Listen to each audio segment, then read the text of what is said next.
Hi, this is Todd Howard of Bethesda Game Studios, and we're here to show you a sneak peek at our latest game, Skyrim. Each time we do a new Elder Scrolls game, we like to start fresh, and Skyrim is no different. Coming off of Oblivion, and then the team did Fallout 3, we had a huge list of things we knew we wanted to do technically with the current generation of hardware and PCs to bring a virtual fantasy world to life. So we've rewritten the render, we've rewritten all the gameplay, the scripting language, the faces, the foliage, and all this comes together in our new engine we call the Creation Engine.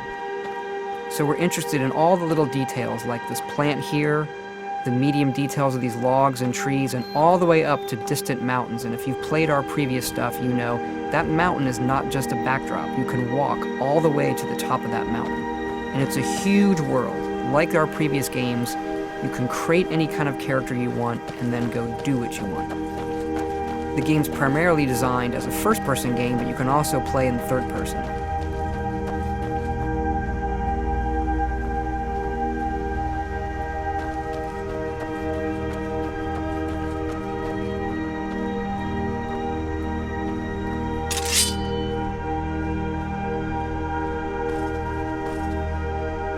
Our big motto for Skyrim is, you are who you play. So whatever you have in your hands, or whatever you're using, you're going to get better at, and then you're going to level up. The right trigger does your right hand, and the left trigger does your left hand.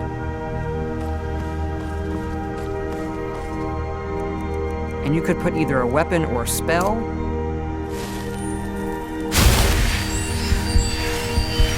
You can also dual wield spells. What's really cool here is, if you put the same spell in both hands and pull both triggers, you can get a bigger, more powerful version of that spell. Up here we have standing stones. There are 13 of these throughout Skyrim's landscape, and they give you special abilities, but you can only have one of these active at a time.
This is your character menu.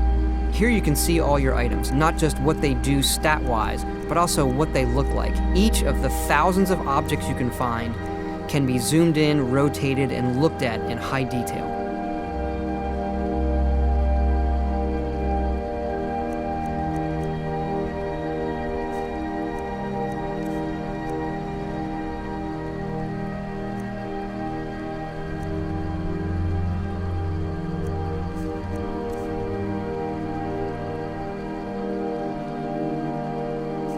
With the skills menu, you look to the heavens, and here you can see all of your skills, how they're progressing, and as your skills increase, you'll push yourself to leveling up.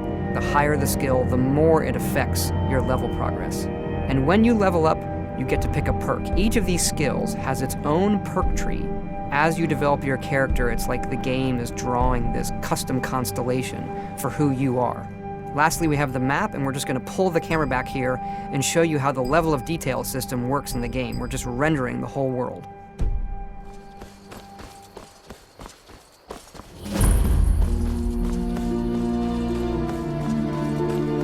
dragon! I saw a dragon! What? What is it now, Mother? You keep on like this, I got better than Ain't every day we get visitors in Riverwood. Gerder's family first settled here as woodcutters a few generations ago. She and Hod run the mill. I make a decent living sharpening axes and fixing the sawmill.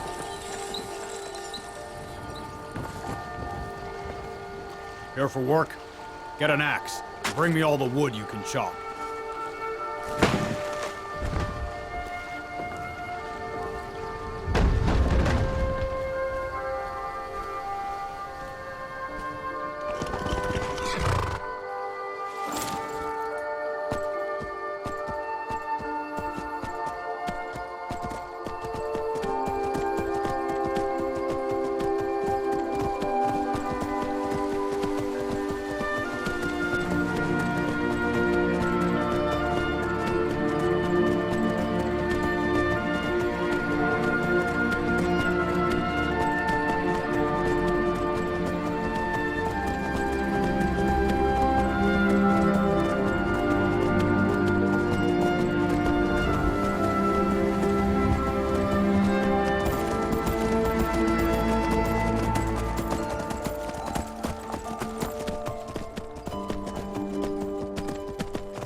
This mountain here is the tallest mountain in Skyrim. It's called the Throat of the World. It is home to the Greybeards, who are masters of the voice. The voice is the ability to use the language of dragons and form these magical shouts. And this is a power that you will learn throughout Skyrim's main quest.